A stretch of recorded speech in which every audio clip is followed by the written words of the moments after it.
the finish line. All right, just 5 seconds. We'll be watching that. Interestingly, you mentioned the halfway point, Jim.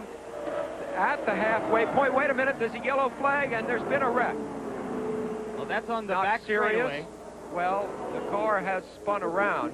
Obviously, he wound up, this is just out of turn 2, barely touching the wall if he touched it at all. At the halfway point, and just before this yellow flag, however, the pace of the race had so increased that it was a new record to that point. Does that look like one of the white cars, Bettenhausen or Kruger? It's hard to tell precisely from here with the bright sunlight modeling the color of the car in that long lens camera shot. I'm not going to hazard a guess.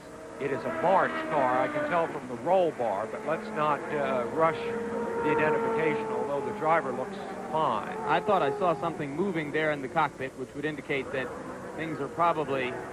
This even could result in a restart. I question whether he made contact with the wall.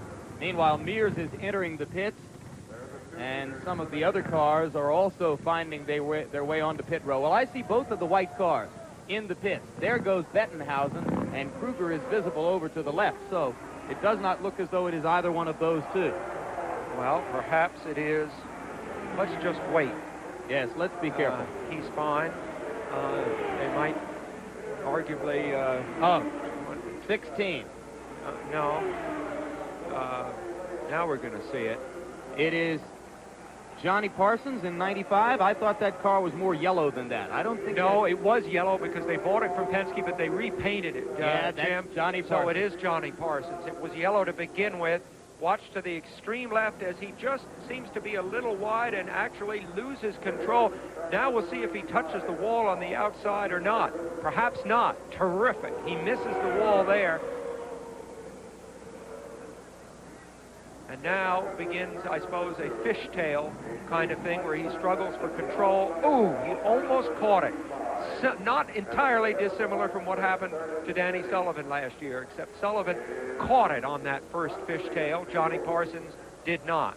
Well, now the car really takes off as it gets onto the grass, and at this point he's just trying to keep it off of the inside wall, which he has succeeded in doing so far, but there, bang. That hurts the alignment of the car, no end. You have to send it to the alignment shop. Been quite a month for Johnny Parsons. He did not have a ride coming here to Indianapolis, and Andy Kenapensky, the man who runs the Machinists Union team, promised Johnny Parsons that he would get him a car somehow. So they entered the bidding for what had been Rick Mears' backup car, and they won that little bidding war, got hold of the car, repainted it. Johnny Parsons qualified it. He raced for the 11th time, and he may now have finished his day. We'll be back. They're under the yellow.